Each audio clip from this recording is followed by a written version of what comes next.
Hi hello नमस्कार. कमळी या मालिकेच्या आजच्या भागामध्ये आता आपण असं पाहणार आहोत की कमळीने मराठी भाषा दिवस यासाठी कमळीने खूप मेहनत घेतलेली असते आणि खूप मुलांना समजून सांगण्यासाठी प्रयत्न केलेला असतो. मराठी भाषेविषयी महत्त्व, ती मराठी भाषा काय आहे ते सगळं सगळं काही सांगितलेलं असतं. अगदी मन लावून तिने सगळं काही कार्यक्रमाचं पार पाडलेला असतो. सगळ्या मुलामुलींना एकत्र येऊन छान अशी तयारी केलेली असते. मराठीमध्ये छान छान असं लिहिलेलं कविता, लेख, सुविचार खूप छान छान असं असतं आणि कमी नियम घातलेला असतो की मराठीच बोललं पाहिजे. एक सुद्धा शब्द इंग्लिशमध्ये आला नाही पाहिजे. सगळे पोरं पोरी छान असे आनंदी असतात, सगळे उत्साही असतात, सगळे तयारी करत असतात. मोठे मोठे असे बॅनर तयार केलेले असतात, त्यात सुंदर असं लिहिलेलं असतं. कमळी आलेली असते. शंभू, मराठी भाषा म्हणजे काय? फक्त मराठी भाषा नाही तर आपला अभिमान आहे, अभिमान गौरव आहे, आपलं ओळख आहे. आपली भाषा म्हणजे कळतं का शंभू? म्हणतो, हो कमळी, तू बोलते अगदी ते खरं आहे. फक्त आणि फक्त मराठी भाषेतच बोलायचं, दुसरा एक पण शब्द वावरायचा नाहीये, चालतंय का? सगळं पोरं हो असं म्हणतात. सर आलेले असतात. वा, छान छान छान कमळी, एक नंबर. बहिणाबाई चौधरी काय डोकं लावलंय कमळी, एक नंबर. तू दिलेल्या सूचनेनुसार सगळ्या मुलांनी मराठी भाषा दिनानिमित्त छान अशी तयारी केलेली आहे. सगळे मराठीचं पालन करतायत. नियम जे घालून दिले ते नियमातच राहत आहेत. मराठी भाषा बोलायची एक सुद्धा दुसरा शब्द आला नाही पाहिजे.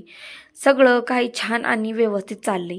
या कमळी खरंच छान, मला खूप छान वाटते.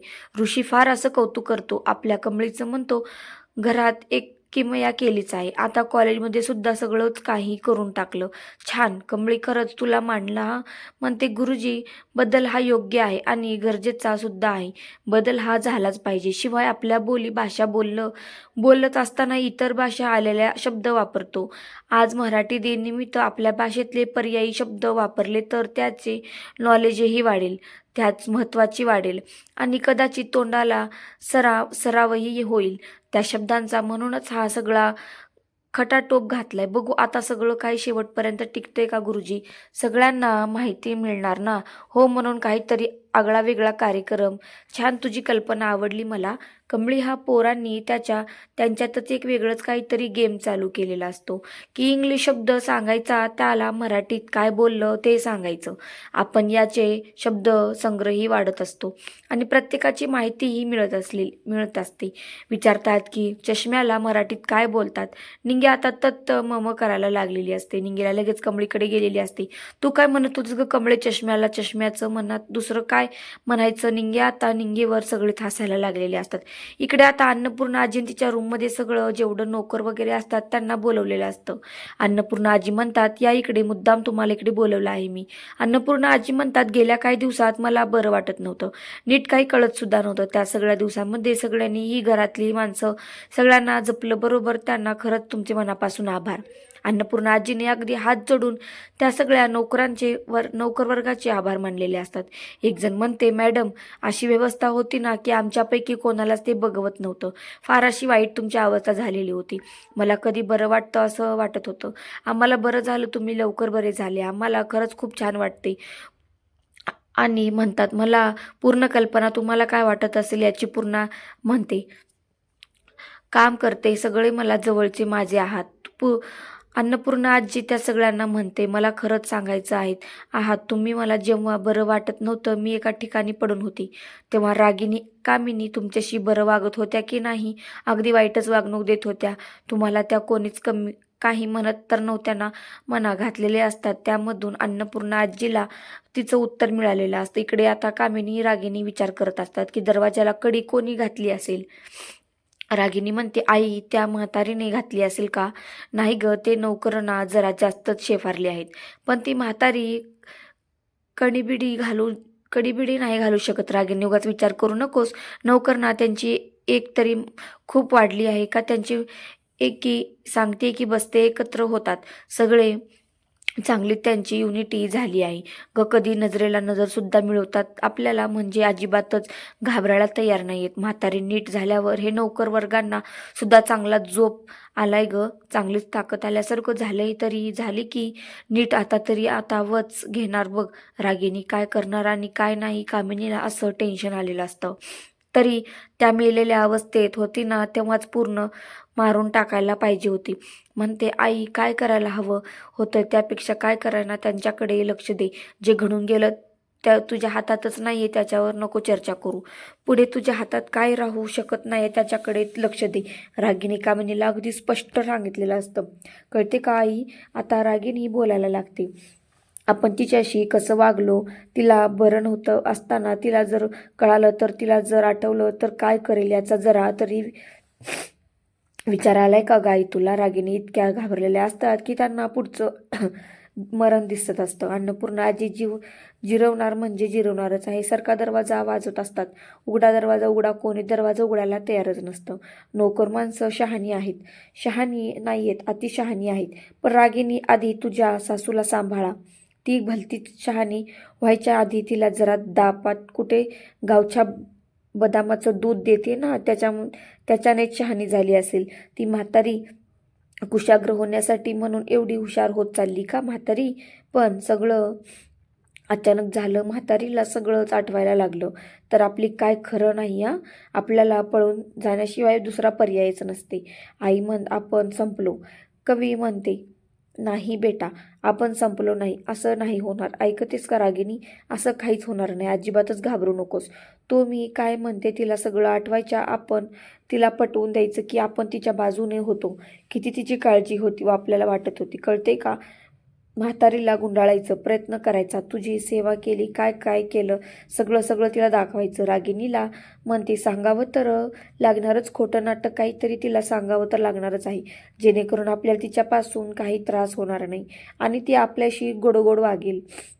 काहीतरी नाटक करू त्या म्हातारीला एवढं काय कळतं त्या थेरडीला? कामिनी आणि रागिनी अन्नपूर्णा आजीसमोर खोटं वागण्याचं ठरवतात.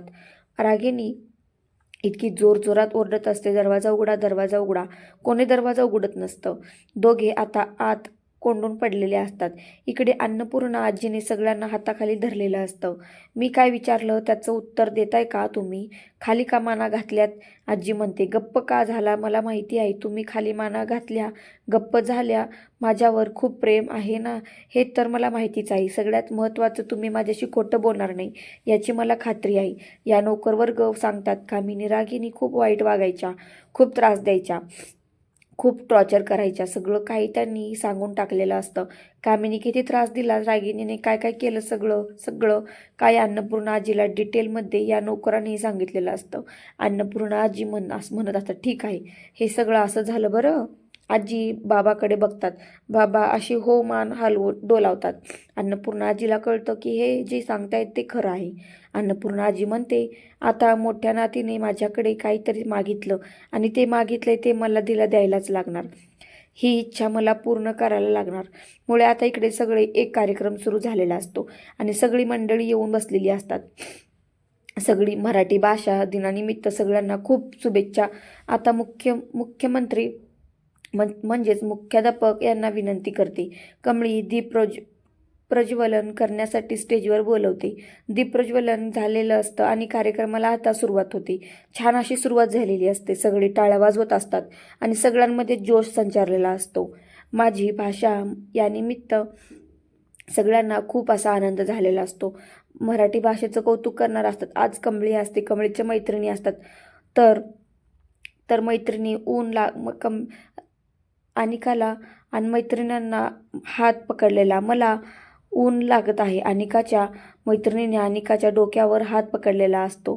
नये म्हणून आता मुख्याध्यापक असतात ते खूप छान असं बोलत असतात. कमळी मनापासून काय सांगणार आहे ते ऐकत असते. भाषेविषयी तेही खूप छान बोललेले असतात.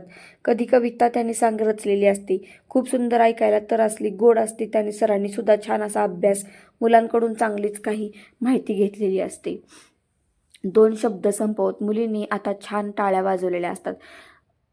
रागिनीला हात डोक्यावर पकडलेले, ऊन लागत असतं. मला इकडे सुद्धा रागिनी बघत असते. दोघीजण सारखे करायचं, छत माझ्या डोक्यावर पकडले, तुमचे हात असे त्या अनिकाला फारच ऊन लागत असतं. मैत्रिणींना म्हणते की हात डोक्यावर पकडायचे, ऊन लागते मला. इकडे सुद्धा रागाने बघत असते की दोघींनी असं सारखं छत डोक्यावर पकडल्यासारखं तुमचे हात असे प्लेन धरायचे, म्हणजे मला ऊन लागणार नाही. रागाने तिच्या डोक्यावर हात पकडतात आणि कार्यक्रम बघत असतात. प्रिन्सिपल सर म्हणतात, या कवितेतून त्यांनी त्यांच्या जीवनाचं तत्वज्ञान मांडलेलं असतं. वाटतं बघा, जरा बारीकी कविता ऐका, वाचा, बरोबर तुम्हाला कळेल यातलं गांभीर्य, कसं काय वागायचं, काय करायचं, सगळं काही सांगितलेलं. माझी कला डोक्यांसमोरून काहीतरी ठेवून निर्माण करत नाही, कुठली अपेक्षा ठेवून सुद्धा निर्माण करत नाही. विजयाची प्राप्ती होईल याची मी मनातून जे येतं तेच करतो. सांगितलेलं असतं, विजयासाठी धडपड करू नका, फक्त कार्य करा. जे व्हायचं ते होणारच आहे आणि वरचा आहे तो सगळं काही करून घेणार आहे. त्यामुळे विजय मिळवण्यासाठी धडपड करू नका, फक्त तुमचं कार्य करत राहा. अगदी प्रामाणिकपणे आणि निस्वार्थीपणे. छान असं सरांनी सांगितलेलं असतं. मुलांना आवडतं. सर जे 2 शब्द मोठे बोललेले असतात ते सगळ्यात छान बोललेले असतात. कुठल्याही आशी करायची नसते, अपेक्षा करायची नसते किंवा लालच धरायची नसते. फक्त निस्वार्थपणे आपलं काम करत राहायचं. यश मिळतं म्हणजे मिळतंच. प्रामाणिकपणे प्रयत्न केला तर यश अगदी लोटांगण घेतं आणि सरांनीही तेच सांगितलेलं असतं. प्रामाणिकपणे अभ्यास करा, यश मिळवा, नक्कीच ते मिळणार. आता हात पकडता तिच्या डोक्याला हात लागतो आणि अनिका म्हणते, नॉनसेन्स, माझे केस खराब होतेत ना, वर पकड. की मुलांनो, मराठी भाषा गौरव दिनाच्या निमित्ताने उघडचे प्रसिद्ध कवी जोशी यांची मराठी भाषेवर एक कविता ऐकवतोय. मराठी भाषेविषयी जी कविता आहे ती ऐकवतोय. कविता आचरणात आणायचा सुद्धा प्रयत्न करा, फक्त ऐकून सोडून देऊ नका. मराठी असे आमुची मायेबोली, इथे सांगू तिची थोरवी आधी, ही गुणगान गाते तिचे हौस होत असे शेवटी. गौरवी भार मानू किती, ज्ञानदेवा किती सोपवीत केली भाषा.